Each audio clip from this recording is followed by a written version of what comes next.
Jerusalém, que nos dias de hoje, nos padrões internacionais, não deveria ser uma cidade importante. As cidades que deveriam tomar a frente seriam as cidades do dinheiro, as cidades do capitalismo, Nova York, Washington, Dubai e por aí em diante. Mas Jerusalém entra no centro das atenções de todo mundo por sua importância religiosa, por sua importância cultural e pela disputa existente entre as três maiores religiões do mundo.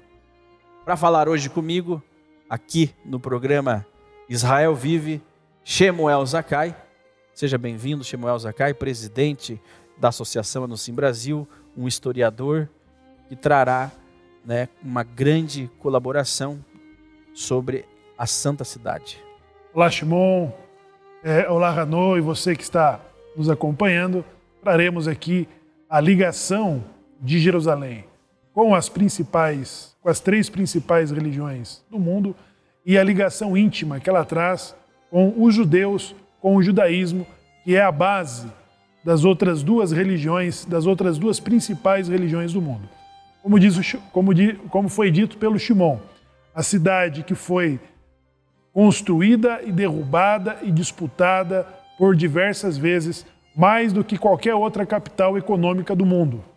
E também conosco Moré Hanô, nosso professor, nosso cabalista, nosso amigo sionista que ama Jerusalém e a defende como capital eterna de Israel. Seja bem-vindo, Hanô.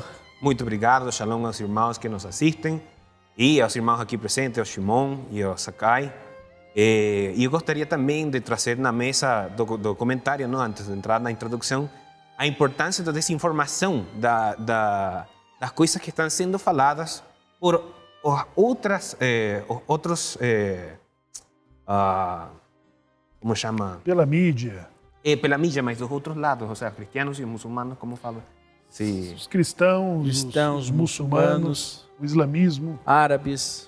Pelos agentes de fora, os árabes e os cristianos, que muitas vezes a informação ela choca ou bate de frente com a informação que nós temos.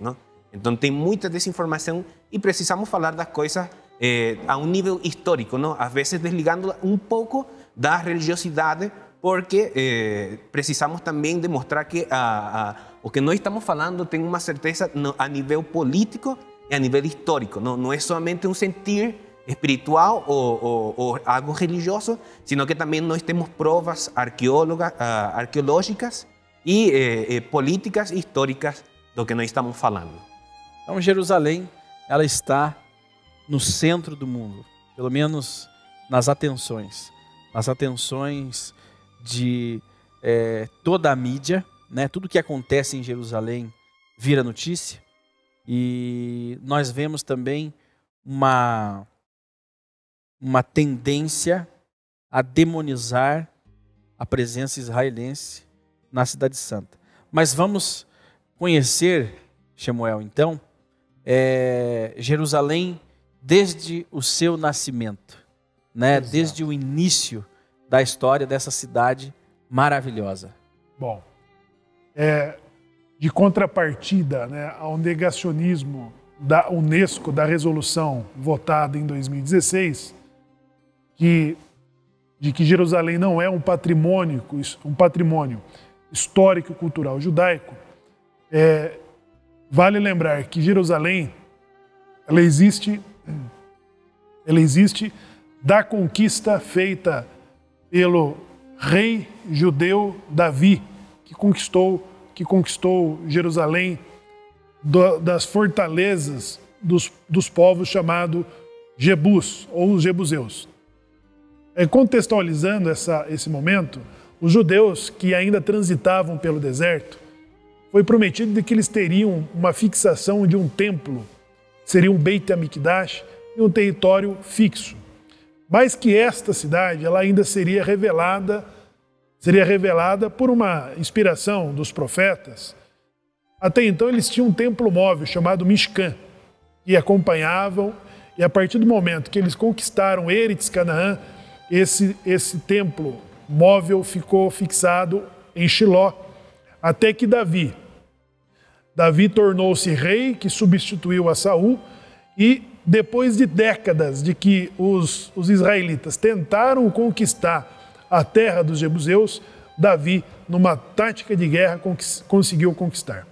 E foi o seu filho Salomão, que construiu o primeiro templo sagrado com a aprovação dos profetas Natã e Ageu. Desde então, ela ganha uma hegemonia sobre as demais regiões que envolviam o Estado e o reino de Israel, composta pelas 12 tribos.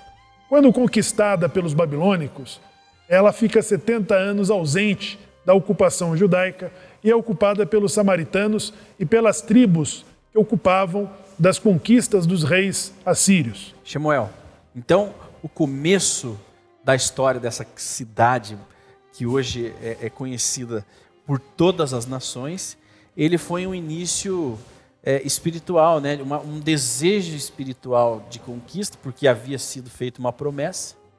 Sim. E uma coisa interessante, que o local onde era o templo, onde hoje está a mesquita de Omar, né? De Omar, foi um local comprado.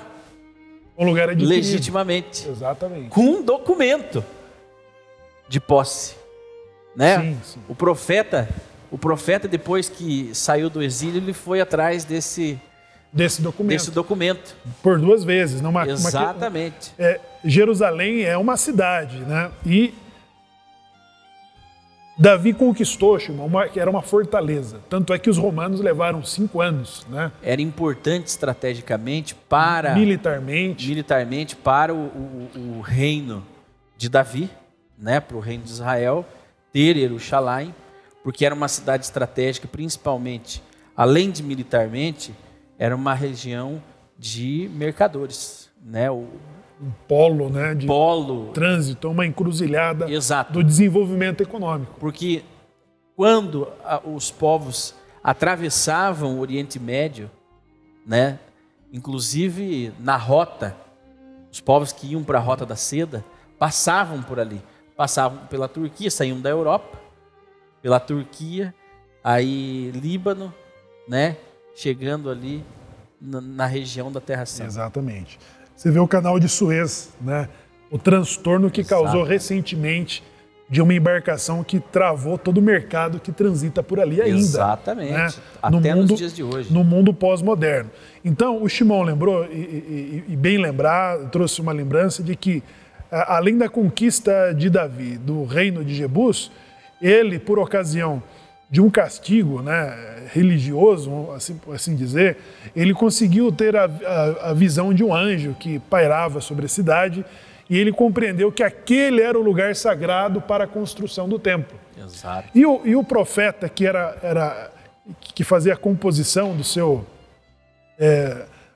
seu tribunal, Ageu e Natã, confirmaram de que, de fato, Jerusalém trazia uma essência. E ali foi confirmado o nome sagrado, ou seja, havia uma promessa espiritual de que Deus faria pousar sobre um lugar o seu nome.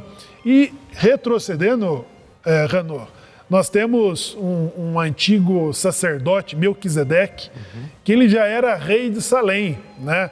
E foi aquele que, a princípio, ele abençoou Abraão, que voltara de uma conquista da guerra de 6 dias. Falando um pouco acerca de esse nome de Salem, ¿no? Que em hebraico é Shalem, de fato, dali vem o nome que nós temos atualmente. Jerusalém é a união de 2 palavras no hebraico. Ir, que é cidade, e Shalem, que é perfeito, ou também tem que ver com paz, ¿no? Então, quando você junta as 2 palavras, ir e Shalem, tem Yerushalayim, que é Jerusalém, o que nós conhecemos como Jerusalém, ¿no? Que é a cidade perfeita, a cidade da paz, não? Então, já o conceito da frase, da palavra, ela traz a importância que você está falando no começo, que o Shimon falou no começo. Esse misticismo.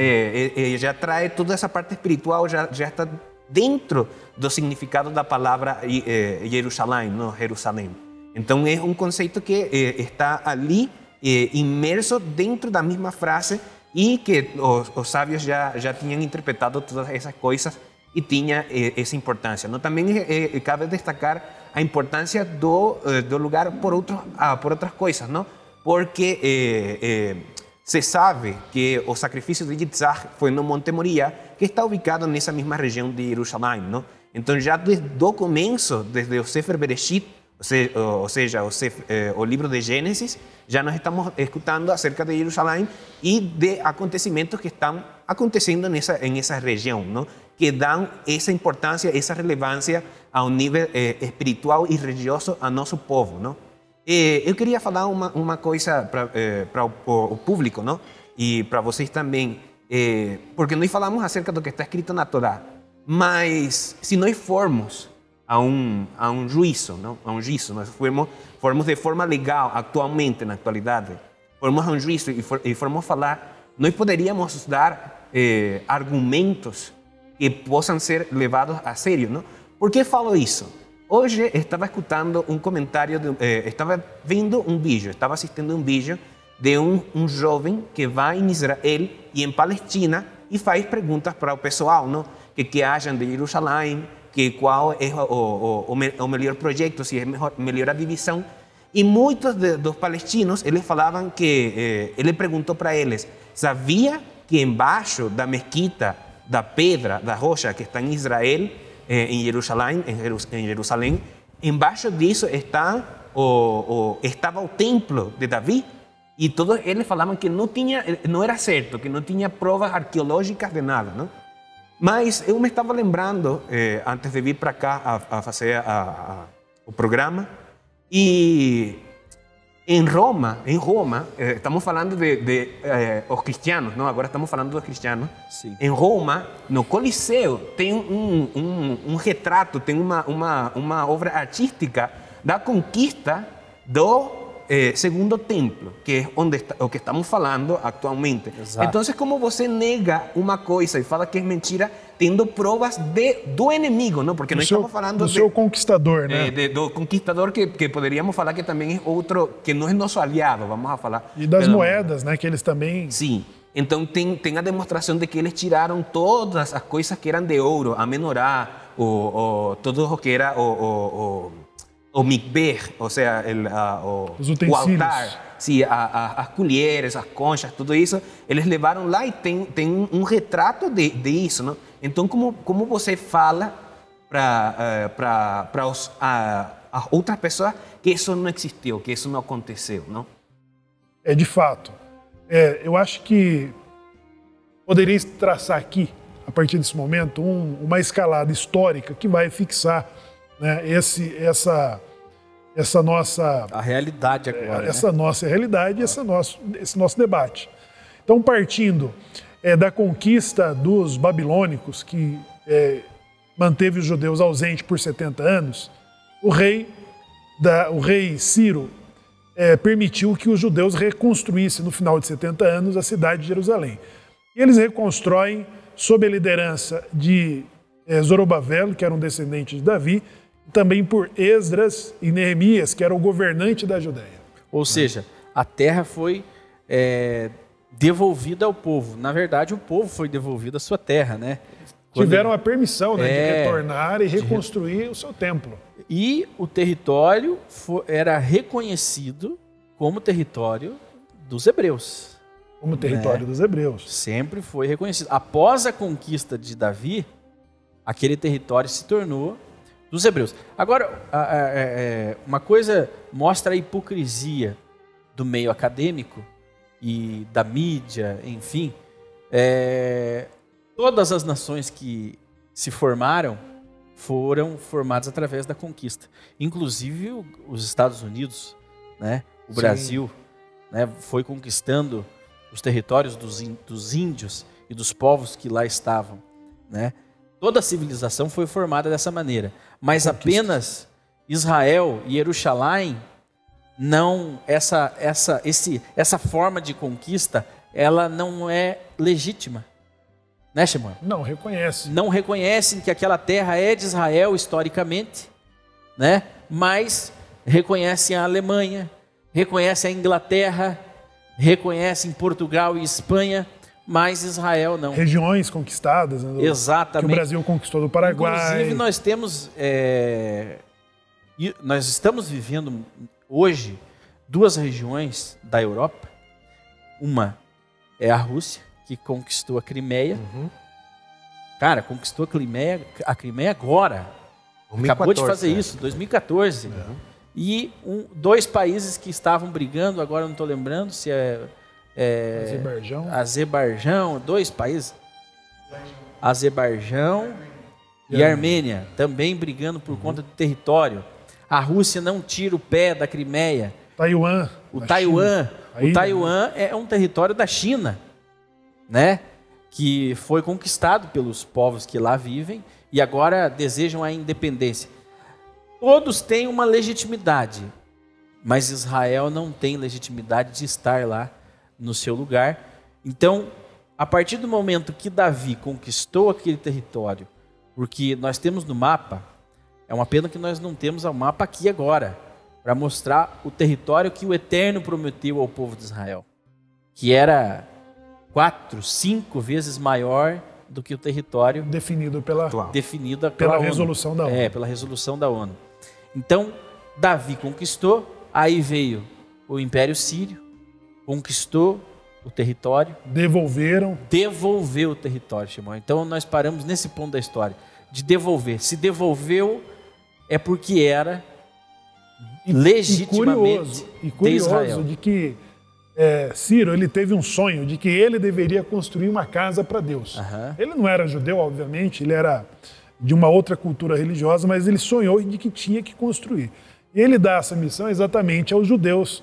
E eles vão a Jerusalém e reconstrói sob a liderança de Esdras e Neemias. Foram 2 levas de judeus que saíram da Pérsia para a reconstrução, e uma reconstrução nos moldes mais modestos, mais humildes em relação à glória do primeiro templo. E isso vai até a encruzilhada das civilizações que vão sucessivamente substituir os babilônicos, a Média, a Pérsia, a Grécia, os romanos citados pelo Ranor, de quem o Estado judeu reconstituído pelo rei Ciro, ele tem que lidar durante a sua permanência ali na terra. Então, Alexandre o Grande, ele conquista novamente, o rei da Macedônia, ele conquista aquele território, ele poupa Jerusalém da destruição, porém, Jerusalém fica sob domínio dos seus sucessores, Ptolomeu e os Seleucidas, que depois vêm a conquistar Jerusalém e perde novamente pela revolução dos Macabeus. Os Hashmonaim conquistam novamente a terra e tem ali um curto período de autonomia, né, de independência, até que Pompeu, o general romano, conquista a terra da Judéia. Tem uma coisa interessante acerca da hipocrisia que você estava falando, não? E junto com a criação do Estado de Israel, tem movimentos dentro dos 70 países, ou seja, eu gosto também das estatísticas, não, que estava falando as pessoas que estavam escutando na entrevista, não? Ele falava que são 70 ou mais países árabes e só tem um Israel, não? Só é um país de Israel e ele ainda estão brigando por esse pedaço de território, não? Mas isso não é o que importa, não? A hipocrisia é a seguinte: no ano 48 por ali, quando a Egito decidiu atacar a Israel na época da guerra dos 6 dias, eles antes tinham colocado um comunicado dentro de Egito para que todos os judeus saíram da terra de Egito, não? Já tinha movimentos assim. Também temos outra cidade muito importante da época antiga e da época contemporânea, que era Bagdá. Bagdá é uma cidade que tem muita história e ela é como um centro cultural, não? E ali também moravam juntos os judeus e os árabes, moravam em tranquilidade, entre aspas, não? Era uma cidade que é conhecida como a cidade do conhecimento, porque tem uma das maiores livrarias do mundo, estava ali em Bagdá. Mas teve um período de tempo onde também os judeus receberam um ultimátum que tinham que deixar essa terra e sair. Mas por que não se fala nada disso? Por que os judeus que tinham propriedades compradas, ou seja, com dinheiro, tinham propriedade e tinham posse dessas terras que eles haviam adquirido com dinheiro, com o seu trabalho, porque eles não podem ter posse agora de novo nessas terras? Porque não podem entrar em Bagdá ou em Egito? Qual é a diferença entre essas cidades e Jerusalém, não? Eles não reivindicam, né, esse território, porque, na verdade, tem uma ligação histórica com Israel e Jerusalém como a sua capital eterna, né? Então, os romanos, na conquista de Pompeu, Herodes ele vai trazer novamente, Shimon, a glória histórica. Então vai ser Herodes que vai tornar Jerusalém o templo. Quem era Herodes? Herodes era um político. Herodes. Como que ele chegou ao poder? É interessante sabermos isso para entendermos a legitimidade desse acordo que ele fez, né? Exato. Herodes era filho de Antipater, né, que foi empossado na conquista de Pompeu. Quando o Império Romano conquista a Judéia, ele estabelece Antipater como um governador da Judéia. Porque o seu filho Herodes, então, é nomeado como rei dos judeus. Exato. E Herodes, ele é um filho de um prosélito. Ele era judeu, mas não tinha legitimidade de que a religião judaica desejava sobre o rei da Judéia. Ele não estava sob os cuidados do Sinédrio, né? Sim. Não se submetia, né? Não se submetia ao sumo sacerdote. Não foi ungido por um sacerdote. Não foi ungido. Então, o último ungido foi Davi, né? Davi e seus filhos. Seus filhos. E daí, quando um dos filhos de Davi perde o controle, né, não se ouve mais essa escolha de um líder. Aí ela foi puramente política e estratégica, né? Exato. Bom, nós tivemos a notícia que Zorobabel ele vem ser um descendente, ele vem se tornar um descendente de Davi que volta do cativeiro, né? Mas não com a legitimidade de um governador descendente de Davi. É por um acidente da história, ele apareceu ali novamente. Então Herodes, Shimon, ele torna Jerusalém e todas as construções em Israel como o patrimônio do mundo antigo, né?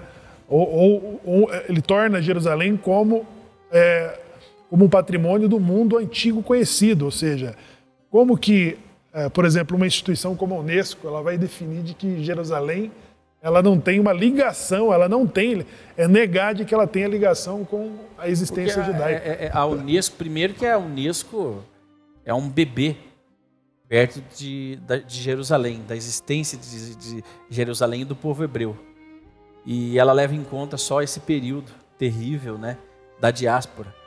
Parece que os livros foram queimados, foram rasgados e não existe nenhum histórico, né, do povo hebreu ali. Exato. Ali é o berço. E Herodes conseguiu transformar Jerusalém em uma metrópole, um lugar de referência, inclusive de arquitetura, né? Uma riqueza. Jerusalém nos períodos de... Jerusalém era como se fosse Paris. Jerusalém não era destruída nas invasões, porque ela era linda, o templo era magnífico. Exato. Hitler, quando foi invadir a França, ele ordenou aos generais que não destruíssem a cidade, né? Geralmente uma guerra só sobram escombros. Mas Paris foi protegida pela sua arquitetura, pela sua beleza, né? Paris, a cidade de luz. E Jerusalém teve esse status na época de Herodes. Jerusalém foi uma questão de muita... Foi uma questão de humilhação para os exércitos romanos, né, de que a revolta judaica ela impôs uma certa humilhação ao poderio militar dos romanos. E isso provocou uma decisão de Tito, lá no final, de destruir o templo sagrado para expulsar os judeus.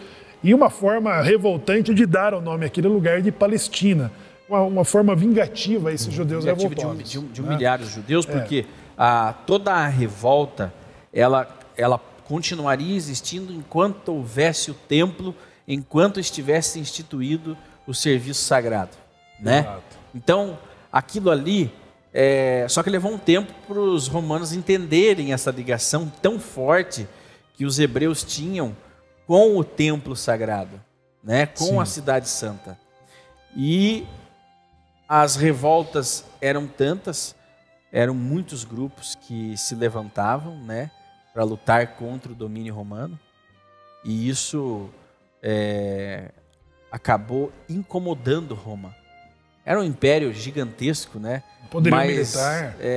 A Judéia, ela causava dor de cabeça, incômodo no imperador romano, né? Ele não conseguia manter a estabilidade naquela região, porque como Roma ela tomava pela guerra ou pela política os lugares, então ela precisava manter os lugares em perfeito domínio. Se uma de suas províncias se levantasse, isso daria coragem às demais províncias a lutarem. Roma não teria força para lutar em todos os seus domínios ao mesmo tempo, né? Então a fama da Judéia, chamada pelos romanos, pelos imperadores romanos, era uma fama de um povo rebelde, né? Tanto é que eles mandavam legiões inteiras para detê-los. Existe um filme, eu não sei se está na Netflix ou no Amazon, mas se você der uma pesquisada, se chama Ben-Hur. Ben-Hur mostra essa transição de governador e a chegada de uma legião romana. E essa legião romana é que destruiria o templo no futuro. Ou seja, Herodes ele não tinha uma boa aceitação, mas ele era um ótimo administrador. Mediador também, e né? tinha o total controle sobre o Estado, sobre a região dele.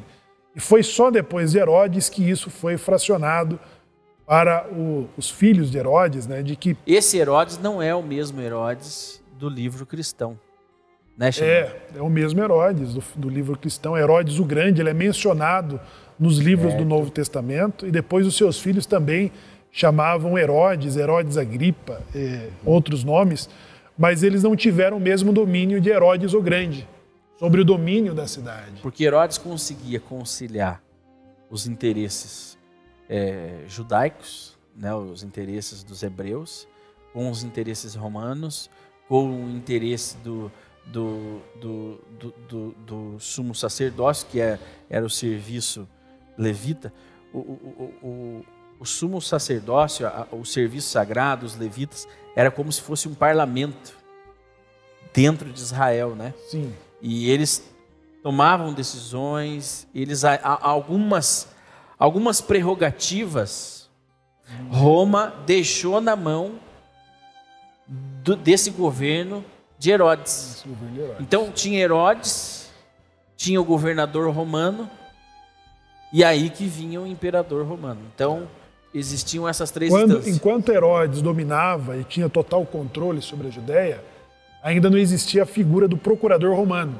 A figura do procurador romano foi necessária a partir de que dividiu o reino de Herodes pelos filhos, e eles não tinham mais o controle sobre aquilo ali. Então Roma nomeou um procurador, que foi quando estagnou essa relação e multiplicou as revoltas judaicas. Exatamente. Aumentou. Então aí perdeu-se o controle, os romanos derrubaram o templo no ano 70, os bizantinos conquistaram aquele lugar depois da queda do Império Romano no início da Idade Média, e os cristãos bizantinos então construíram seus lugares religiosos e expulsaram os judeus. Mais um ponto interessante para nós observarmos aqui, e para você que está nos acompanhando é muito importante isso. As pessoas entendem o cristianismo como uma extensão direta desse período, né? Da figura de Jesus. Então, quando Jesus sai da história, o cristianismo já entende que já existia uma igreja católica, né? Que já existiam as igrejas lá em Jerusalém. Não. Isso aconteceu 200 anos depois que começaram a construir os seus lugares sagrados. 200 anos depois eles definiram por onde que o Messias cristão passou, aonde foram traçando os seus lugares sagrados. Foram escolhendo quais seriam os lugares sagrados dentro de Jerusalém. Sem a opinião judaica. Sem a opinião E judaica. os árabes nem sequer existiam nesse momento. Não se falava em árabe Não nesse existia, momento. a religião muçulmana não existia ali. Simplesmente não existia Maomé, né? não existia essa reivindicação. Então, é muito importante que você que está nos acompanhando e que você que gosta de conhecer um pouquinho mais a fundo como as coisas são, entender isso, que as demais religiões, os demais povos que reivindicam Jerusalém hoje, eles não existiam nesse tempo, né? Eles vieram a existir muito tempo depois. Exato. Israel sempre esteve lá. Depois que vieram os cristãos, depois que vieram os árabes, sim, a partir desse período da história, do início da Idade Média. Exatamente. Então, só no século VII, né, que os muçulmanos vão conquistar Jerusalém do domínio dos bizantinos. Depois, no século XI, novamente, eles vão alternar esse domínio entre cristãos e árabes, né? Até que cruzadas, né? Com as cruzadas, que vai extinguir-se com Saladino conquistando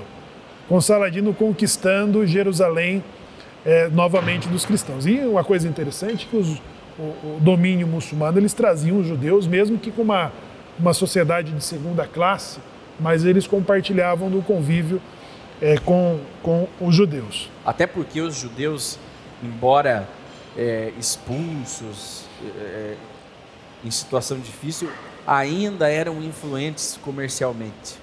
Eram importantes mercadores. O mundo sempre dependeu do comércio judaico, né, em diferentes aspectos. E de que eles estrategicamente já estavam espalhados nos principais polos econômicos. Exatamente. Então, eles eram uma ligação com o mundo conhecido, né? Então, não ter o judeu no seu domínio, não ter um judeu na sua administração, era assinar um decreto de falência. Exato, em todas as áreas, inclusive na área médica, na área comercial, na área acadêmica, né? Os judeus eram... Na astronomia, na astrologia e todas as ciências conhecidas. Sempre os judeus eram respeitados. Aí, curiosamente, Samuel, o rei, teve um rei que teve um judeu como seu administrador. Vamos lembrar isso para a gente falar ainda nesse programa. Na Espanha, né? Na Espanha. Foi Dom Isaac Abravanel. Foi o ministro da Fazenda, foi o Paulo Guedes, da Espanha. Da Espanha. Incrivelmente. Então, Samuel, nós paramos aí na nossa linha do tempo, na invasão cristã de Jerusalém e aí na disputa árabe. Na disputa árabe. Bom, no século XI, quando então os turcos passam a ter o domínio através da conquista de Saladino, então os judeus já espalhados em todos os países, em todos os continentes, eles passam a gradativamente tendo seu lugar em Jerusalém. Ou seja, os judeus sempre estiveram ali, né? Eles sempre, mesmo fora do domínio da cidade, eles sempre compartilharam desse convívio. Quando iniciou o movimento sionista, já existia colonos judeus que habitavam em Jerusalém, em Israel, e aquele Israel do feudalismo otomano, né? De que os otomanos tinham toda aquela região e que posteriormente foi conquistada pelos ingleses. Os ingleses conquistaram aquela região e fizeram as partilhas, né, de que eles mantinham ali de um objeto de troca, de negociação entre os árabes, porque eles precisavam de um apoio do que viria a ser a Primeira Guerra Mundial. Exatamente. E também eles já passavam a flertar com os judeus, de que já naquele período na América tinham domínio sobre a economia. Já Nova York já existia há muito tempo, né? Sim. Quando os judeus saíram do Recife, Nova York foi o destino final, Nova Amsterdã, e aí surgiu Nova York, Wall Street, a região ali. E nesse tempo da Primeira Guerra Mundial, antes ainda, os judeus já dominavam toda uma área econômica de Nova York E isso refletia no mundo todo. No mundo todo. Já eram bancários, bancários não, banqueiros. Banqueiros, agiotas. Agiotas, mexiam com joias, com riquezas, com importação clandestina. As navegações. Né? Na época da lei seca. Muitos governos eram financiados, né? Eram financiados e tinham como seus credores esses judeus. Muitas navegações, muitas expedições eram financiadas por judeus. Né? Como financiaram a guerra da Nova Amsterdã, que tornou os Estados Unidos independentes. Exatamente. Então, os judeus estavam espalhados pelo mundo, mas o território de Israel hoje e o território que era de Israel nunca deixou de ter judeus lá. Embora não estivessem no comando, mas o povo hebreu nunca abandonou completamente a sua terra. Sempre estiveram ali. Então, no início, em 1890, com o início do movimento sionista por Theodor Herzl, já existia judeus e foi um ponto de partida para que esse movimento levasse cada vez mais judeus de toda a parte do mundo para comprarem. Eles foram comprando novamente esses territórios dos latifúndios turcos que eram proprietários do reino otomano, né? E foram comprando os colonos, as fazendas. Então aquelas regiões foram desenvolvendo e com mais trabalhadores judeus chegando de toda a parte do mundo. É bom a gente colocar essa informação que aquele território já não era mais valorizado, né? Não tinha um valor comercial. Não tinha um valor econômico, não tinha um valor estratégico. Ele era apenas um local de importância religiosa, né? E com as dificuldades, com a falta de infraestrutura, então ele era um lugar que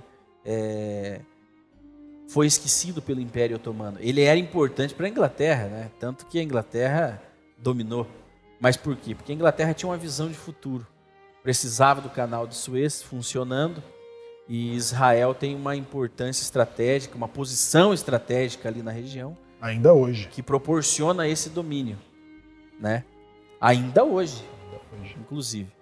Então, nesse tempo em que... Hitler tentou Tentou tomar o canal de Suez, porque era estratégico. Ele conseguiria bloquear as forças britânicas se ele tomasse aquela região. Os reforços, né, da Austrália, da Índia e outros países... Era estratégico para os britânicos. Era estratégico para os britânicos. Foi fundamental para vencer, né, como aliados, né, as forças alemãs. E só, então, nesse período de transição da retirada de Jerusalém das mãos dos otomanos, o Estado ali, a região era uma região abandonada, né? Politicamente, estrategicamente, economicamente, e ela só passou a ter um pouco mais de valor na mão dos ingleses, mas ela só restituiu toda a sua glória quando os judeus para lá retornaram. Exato. Foi o objeto de inveja, né, de ciúmes com esse desenvolvimento. Então, mais judeus chegavam, já havia a proibição britânica de que eles não retornassem. Exato. Já estavam interditados porque os britânicos precisavam conter os ânimos dos árabes, né? Então ele teve que emitir uma proibição de que os judeus não entrassem ali. Mas era uma proibição com vista grossa, né? Era uma proibição, porque depois da proibição, mais de 25 mil judeus entraram. Entraram.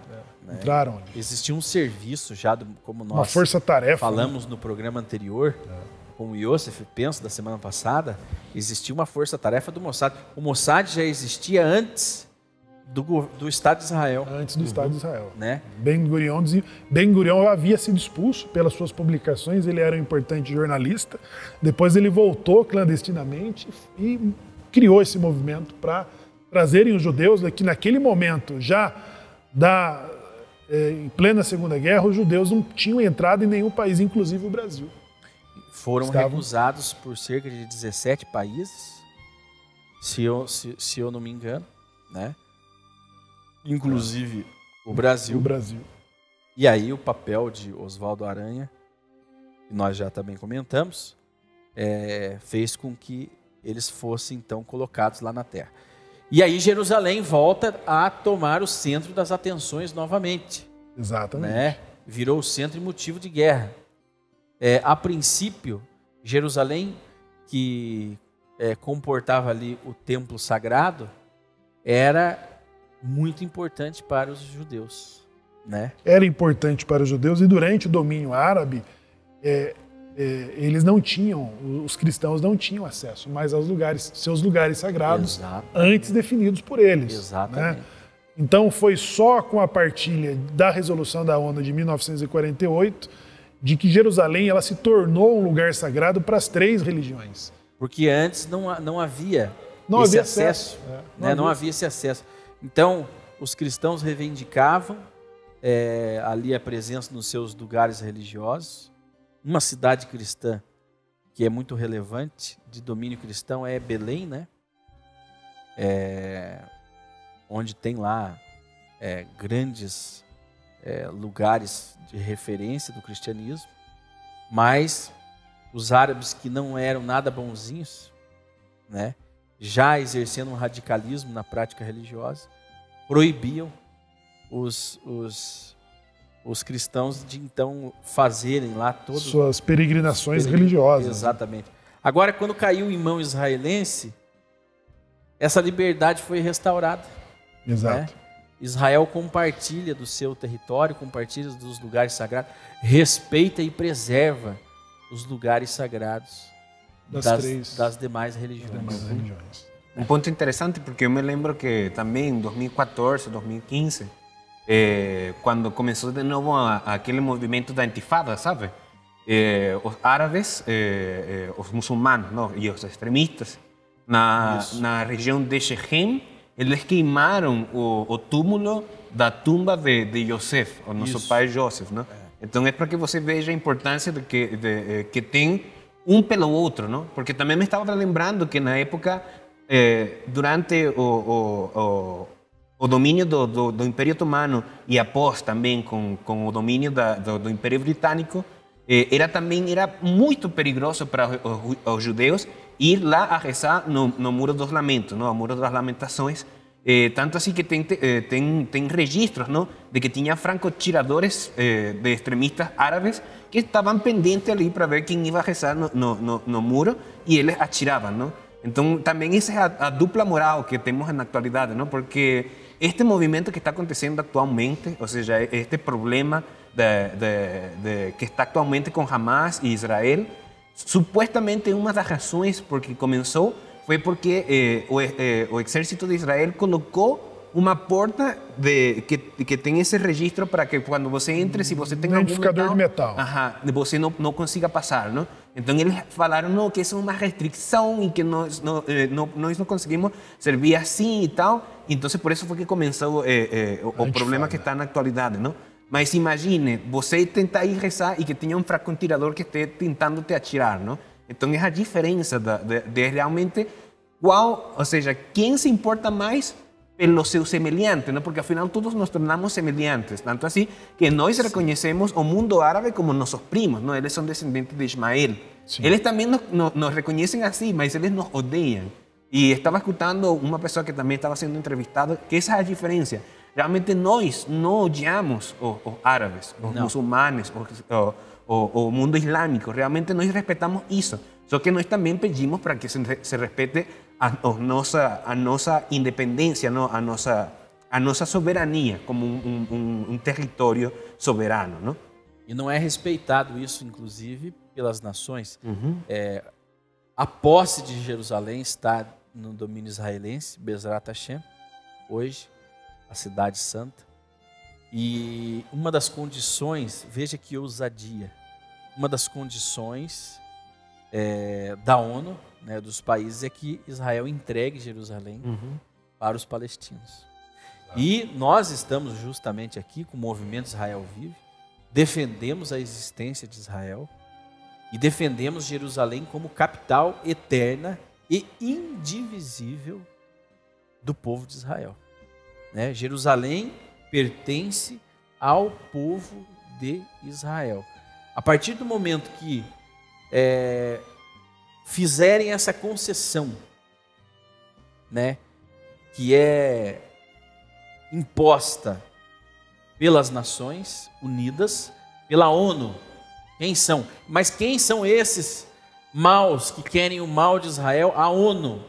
A ONU é contra Israel ter a posse de Jerusalém. Jerusalém define a identidade. Tanto é que Israel não pode definir Jerusalém como sua capital. Né? A mídia não reconhece, o mundo não reconhece Jerusalém como capital de Israel.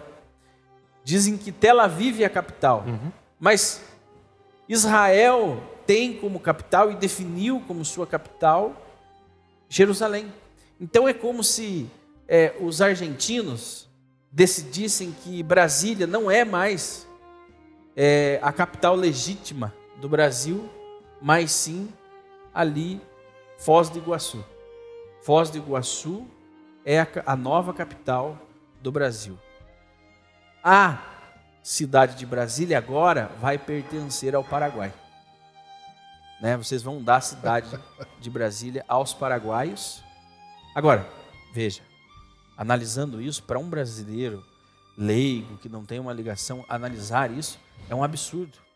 Né? Ele não consegue compreender a Argentina ditando, né? Aonde vai ser a capital do Brasil. A ONU ditando aonde vai ser. Não, Brasília não é mais a capital do Brasil, é Foz do Iguaçu.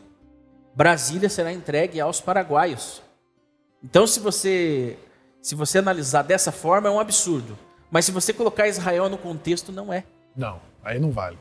Então, se é para nós internacionalizarmos Jerusalém, nós temos que internacionalizar Manhattan, Nova York, porque se lá está as Nações Unidas, ela é um patrimônio de todos os países. Exatamente. Né?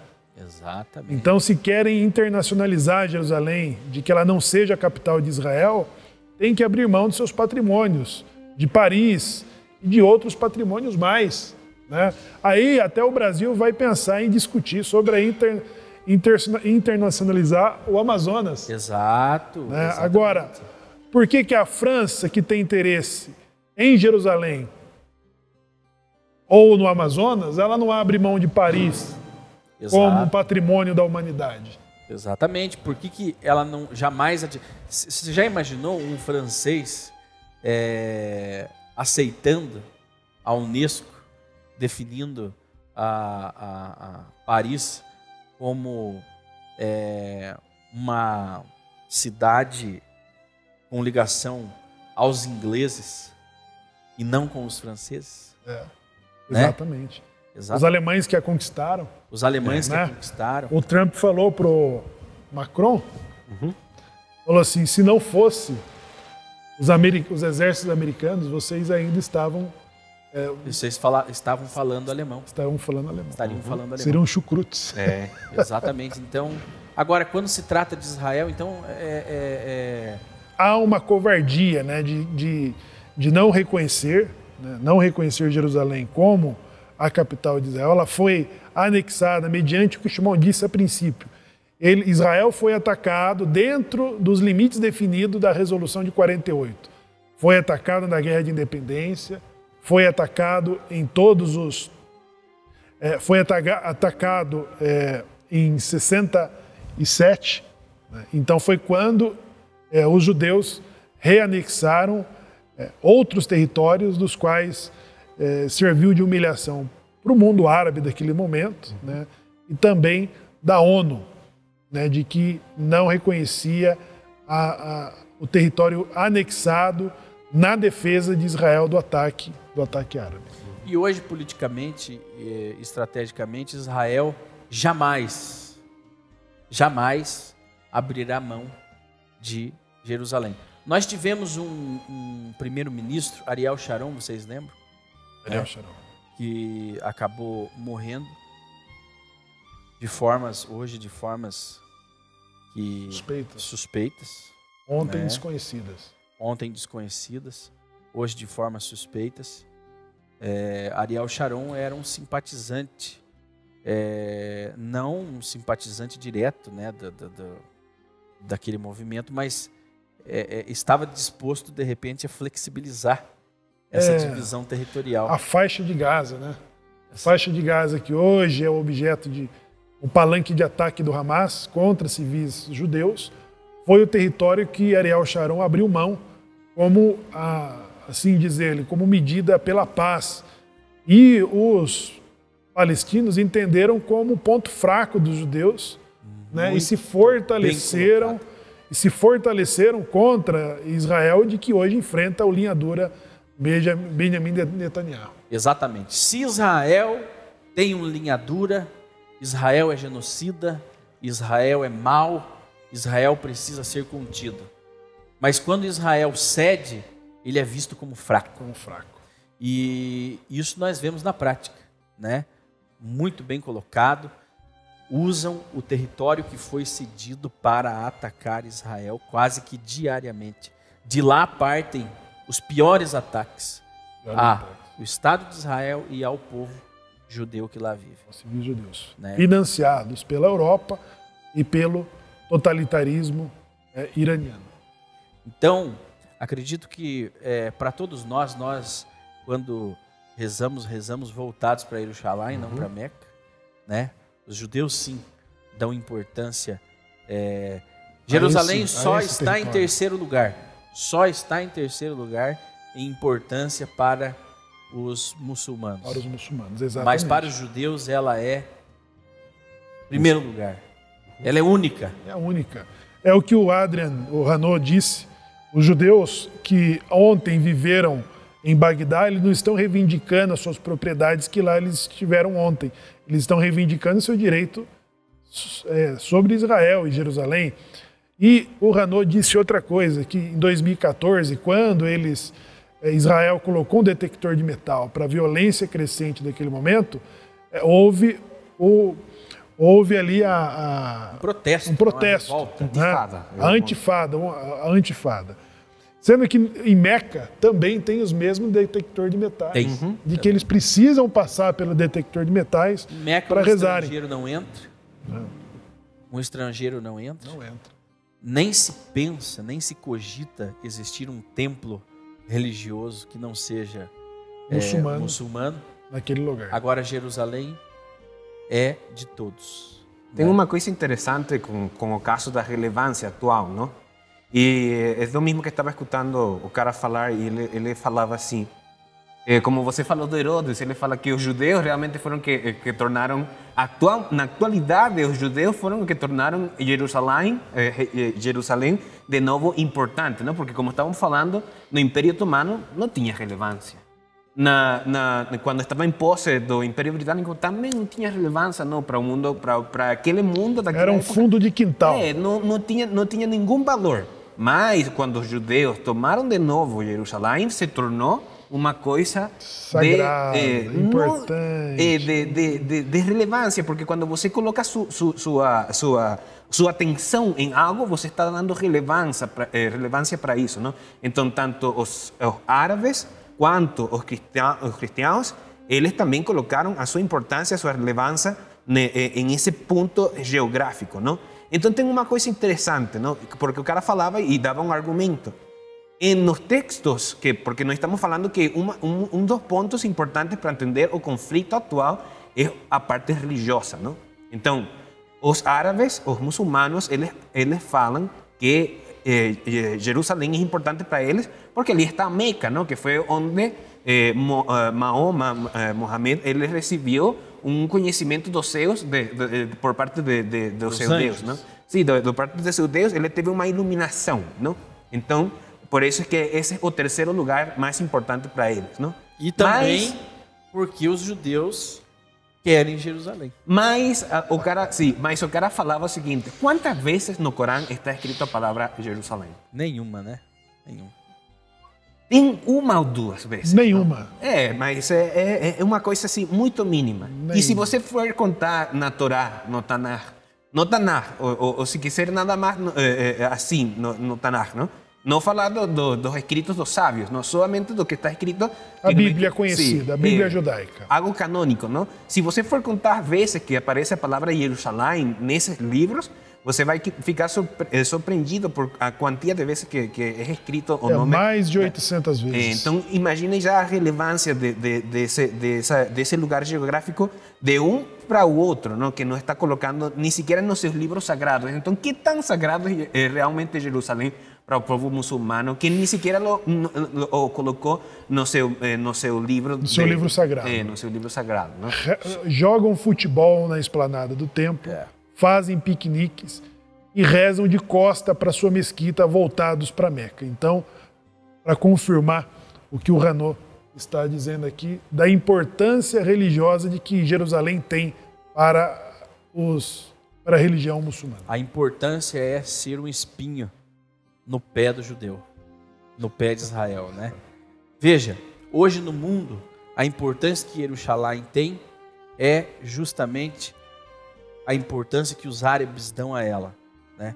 O mundo só se importa com Jerusalém, né? É falado em Jerusalém, em Nova York, em Washington, em Paris, em Londres, porque os árabes querem Jerusalém, porque os árabes controlam, né, parte do mercado, grande parte do mercado, inclusive grande parte do mercado de petróleo. Então, se os árabes querem Jerusalém e os judeus não querem entregar, então as nações aí são levadas a se meterem nessa relação. Bom, Shimon, é importante falar, quando nós falamos árabes, né, o Rano definiu aqui, são descendentes de Ismael, primos, né? E o acordo de Abraão que Israel está conquistando com o mundo árabe, né? Porque uma coisa que nós confundimos são os árabes, né, de que eles têm a religião muçulmana e os outros povos de que também são muçulmanos. Exatamente. Por exemplo, um exemplo disso, o Irã. O Irã não é um país árabe. Não, né? É um país persa, é a Pérsia. É a Pérsia, né? Exatamente. Como também, também muitos palestinos e vizinhos ali de Israel, os egípcios, eles não são árabes, são outros povos. Mas também tem em Rússia, tem uma quantia, ou seja, se você for fazer a estatística de quantas pessoas são muçulmanas em Rússia, você ficaria, ou seja, de cara com na número, África. Né? Porque quando eles fazem essa volta que saem da Ásia, eles saem dos seus países a fazer aquilo de dar volta na peregrinação. Aquela peregrinação é de todos os países da Ásia, não? Então isso realmente a importância. Por que não vão para Jerusalém? Se é tão sagrado, se é tão importante, por que não peregrinam esses muçulmanos da Rússia, de outros países? É birra. É birra entre primos, né? Infelizmente. E aí, se fosse birra entre primos somente, mas a religião que leva aí uma parte do mundo árabe ao extremismo. Né? E o perigo mora aí, a ameaça mora aí. Então, Israel hoje ceder os seus... Se Israel cedesse o seu território hoje, amanhã já não existia mais povo hebreu. Né? Exato. Já deixariam Golda Meir. Sempre, né? Como sempre aconteceu, né? Exato. Golda Meir diz, né? Se os palestinos abaixarem as armas, haverá paz. Exatamente. Se os judeus abaixarem as armas, não existirá Israel. Muito bem. É tão estranho, ou seja, conceito que se você for falar, ou seja, se Israel desaparecer hoje ou amanhã, Hasbe Shalom, lo aleno, que isso não aconteça, toda essa região ali se terminaria de desestabilizar, porque nenhum desses países árabes que estão ali nessa zona tem um governo democrático. Porque nós falamos que Israel é o único governo democrático dessa região ali. Seria um desgoverno. Terminaria o equilíbrio que existe no mundo. E uma coisa interessante, como se fosse uma equação, se você tira Israel da equação, a diplomacia acabou. Totalmente. Então, por que a diplomacia, se Israel é que está defendendo a diplomacia, quem está representando a diplomacia, por que a diplomacia está indo em contra de Israel? Ou seja, é um conceito que é muito estranho, não? Porque normalmente quem apoia ou quem se coloca como representante da diplomacia, ele é respaldado pela diplomacia. Mas neste caso de Israel é tudo o contrário. A diplomacia e aqueles que falam que estão em prol da paz, eles estão indo em contra disso. Por isso que estou falando, amanhã ou hoje desaparece Israel, Hasbe Shalom, lo aleno, acabou tudo a diplomacia, acabou toda a paz, porque nós temos, ou seja, é algo que são fatos, não são coisas que eu estou falando aqui porque quero falar mais dos muçulmanos, dos países árabes. São fatos. É que você vê na notícia e você escuta do exército do islâmico, a ISIS, ISIS, Estado Islâmico. O Estado Islâmico, todo esse movimento Hamas, tudo isso são coisas que são terroristas. Ou seja, eles falam e são irmandades, né? São irmandades extremistas que o islamismo, a religião, ela está trazendo de volta para o oitavo, século VIII. Sim, o que estou tentando falar é com respeito à diplomacia, não? Porque os Estados Unidos e o resto dos países, eles sabem e consideram que Hamas e todos esses movimentos são terroristas.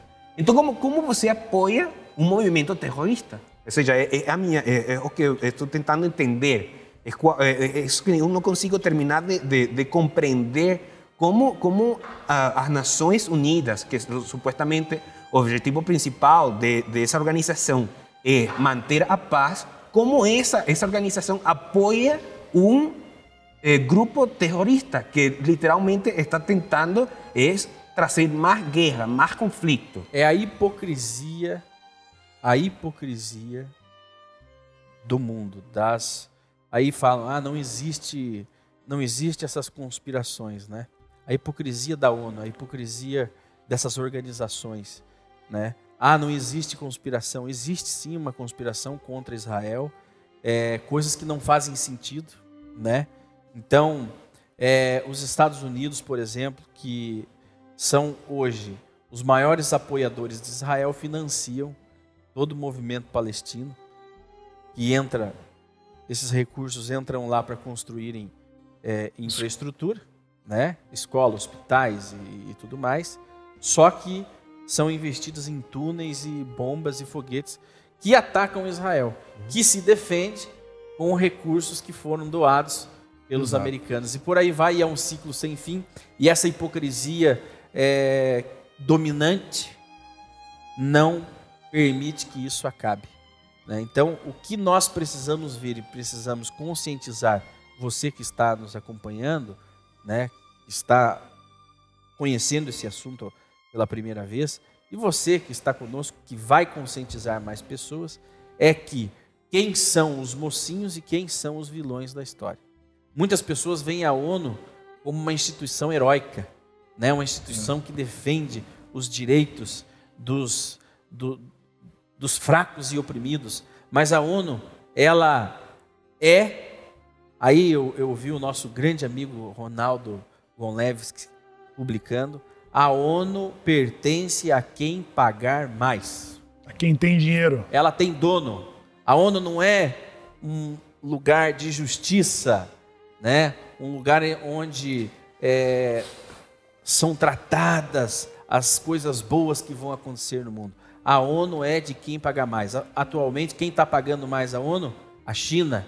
Atualmente, a ONU é da China.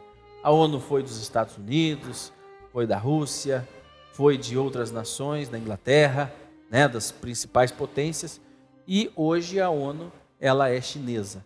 Então, a ONU não é amiga de Israel, né? As pessoas dizem, mas por que a ONU não manda uma missão de paz para a faixa de Gaza? Porque a ONU não é amiga de Israel, não é interesse da ONU acabar com esse conflito. A ONU já esteve, inclusive, no período do Yasser Arafat, em que a base da ONU na Palestina era onde guardavam os foguetes para atacarem Israel.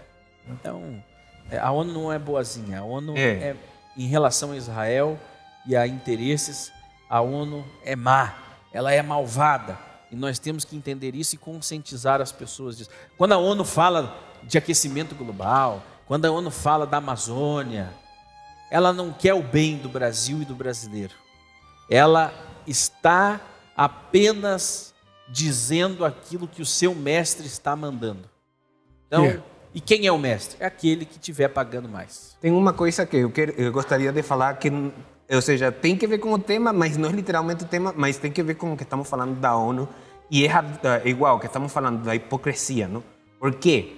A ONU é um resultado de uma coisa, não? A ONU é o resultado da Segunda Guerra Mundial. Exato. Então, para que você veja a desigualdade que existe na ONU, tem uma coisa que se chama Lei do Veto. Não sei se fala aqui no português também. Lei do veto. Do veto, não? Então, tem os países que... Por isso que eu falo, quem ganha a guerra é quem que escreve a história, não? Exato. Então, quem ganhou a guerra, ele tem essa lei do veto, não? Então, Estados Unidos, França, Inglaterra, China, ela também, porque ela participou por parte dos aliados contra o Japão. Ela perdeu, mas ela participou e era parte dos aliados. China, Rússia e outros países, a Canadá também, eles têm lei de veto. O que é isso? Quando na ONU se apresenta um tema, ou se apresenta uma coisa para ser julgada, se todos os países do mundo se reunirem e falarem sim, ou pelo menos vamos a colocar o caso de Jerusalém.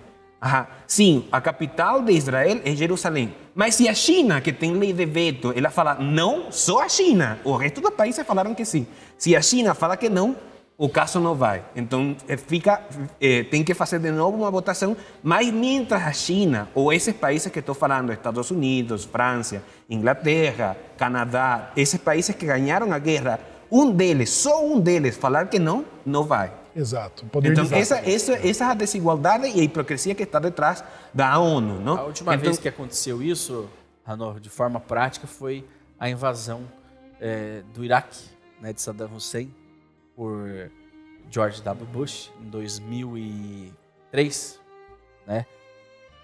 Foi vetada a guerra, só que aí os Estados Unidos, como tinha bala na agulha, foi lá e fez a guerra mesmo assim. Sem autorização de ninguém. Sem autorização de ninguém. Isso mostra que realmente a ONU, ela não tem uma serventia prática hoje no mundo, né? Porque os países... A Rússia foi lá e anexou a Crimeia. Uhum. O que a ONU fez? Nada. Nada. Tinha os interesses, né? Inclusive, o governo Barack Obama, ele votou contra Israel numa resolução. Ou a ONU votou contra Israel na resolução. Isso. E o Benjamin Netanyahu pediu ao governo Obama de que vetasse aquela resolução. E ele foi até a Casa Branca e foi recebido, inclusive, pelo vice-presidente, que era no momento John Biden, e recebeu ele nas portas do fundo. Então, o Benjamin Netanyahu recorreu a quem? A Rússia. E a Rússia também tinha o poder de veto. E o Putin tinha negado no primeiro pedido, mas no segundo momento ele votou a favor, vetou, né, em favor de Israel. E depois, na sequência, ele contou de que ele foi criado por uma família de judeus, né, Vladimir Putin, depois que ele deu esse voto pró-Israel. Agora, a China está mantendo boas relações, vai tirar praticamente o Irã,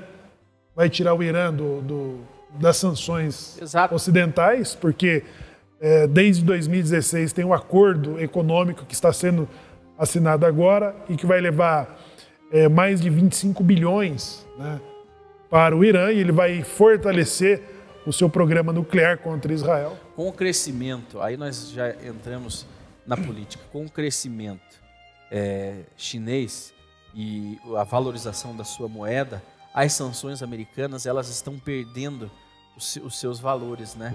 Elas já não são tão eficazes, porque eu não negocio com você, mas agora você pode negociar com o Ranor, né? Então agora o Irã, que dependia muito dos Estados Unidos para enriquecer o seu petróleo, né?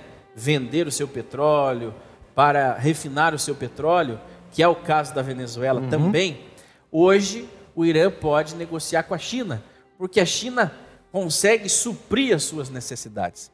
Então, aquelas sanções econômicas feitas pelos Estados Unidos e seus aliados estão perdendo. Quer dizer, Perdendo valor. esses países estão perdendo freio. Esses países. E o mundo começa a se desequilibrar novamente. Porque se um país era mau, se agia... Por exemplo, o Irã, que é hoje o maior inimigo de Israel, é um país extremista. É um país que já declarou que vai riscar e vai varrer Israel do mapa. Vai jogar Israel no mar. Se um país desse não é freado, né, aonde nós vamos parar? Agora, esse era um papel da ONU. E a China tinha o poder, né, de reforçar esse conflito na região. Ela tinha que ter o interesse e o bom senso de falar, você não irá, né, mantenha-se aí no teu lugar. Mas é um país comunista, é um país que interessa a eles somente o que vai lhes beneficiar. Então, a China jamais vai defender os interesses de outras nações que senão... Como a Venezuela agora é apoiada pelo Irã, pela China e também pela Rússia. Exatamente. Mantendo seu mercado, quebrando as sanções impostas pelos Estados Unidos e seus aliados. Exato. Então Israel também sofre a mesma coisa. Sim. É o caso daquela criança que é ruim, essa criança muito ruim. E ela vai para o pai e pede algo para o pai, e o pai fala não, mas vai para a mãe e pede o mesmo, e a mãe se concede, não? Então é o caso disso que você está falando. Às vezes os iranianos, o Irã, ou esses países árabes que estão fazendo todas essas quantias de atrocidades, eles vão para e esse fala que não, mas tem o outro e ele fala que sim, e por isso que acontece. E a ONU, que seria a organizadora disso tudo, que deveria frear a China, não. Se existem sanções, que elas sejam cumpridas. A ONU não serve para nada. A ONU não faz nada, a ONU faz vista grossa. E não se engane que é só com Israel. O Brasil também, se o Brasil não abrir os olhos estrategicamente a longo prazo, o Brasil um dia se encontrará na mesma situação que Israel e brigando por conta de territórios que serão tomados por países da Europa, por grandes potências mundiais. Exato. Esperamos que o Brasil saia do papel de um anão diplomático, de que votou em 2016 com o embaixador, infelizmente, sob o José Serra, né? Michel Temer. José Serra, como o chanceler, votou contra Israel na resolução que dá Jerusalém como patrimônio histórico dos árabes, dos muçulmanos. Um absurdo, inadmissível. Então o Brasil precisa sair desse papel, né, de uma diplomacia anã e ter uma postura mais incisiva. De grande potência. Aqueles que te abençoarem serão abençoados, aqueles que te amaldiçoarem serão amaldiçoados. É inevitável que nós falemos sobre isso, que tracemos toda a história de Israel sem estar anexada ao sagrado. Né? Toda a história do nosso povo está ligado ao universo sagrado, ao mundo, à dimensão sagrada. Né? Então, tudo que acontece com Israel está sob o domínio do Criador, de Deus, e todos os milagres da sobrevivência de Israel provêm dos céus. Porque se dependesse das nações, Israel não existiria mais. Muito bem. Já estamos estourando nosso tempo. Agradecemos a todos vocês que estiveram acompanhando o programa Israel Vive. É uma iniciativa de conscientização. Então, ajude-nos a conscientizar o nosso país, o Brasil e os demais países aqui da América de língua portuguesa, a entenderem qual é o verdadeiro significado de Jerusalém para Israel e para o mundo e por que essas disputas acontecem e quão injustas elas são. Então eu peço a você que compartilhe esse vídeo com os seus amigos nas redes sociais. Você que está no YouTube, deixa o seu like nesse vídeo. Você que está no Facebook, compartilhe aí na sua página, que mais pessoas, assim como você e como eu, terão acesso a esse processo de conscientização. Obrigado, Shemuel Zakai, Hanor, pela participação em mais um programa. Na semana que vem estaremos de volta aqui com o programa Israel Vive. Use a hashtag Israel Vive, né? Vamos difundir essa ideia.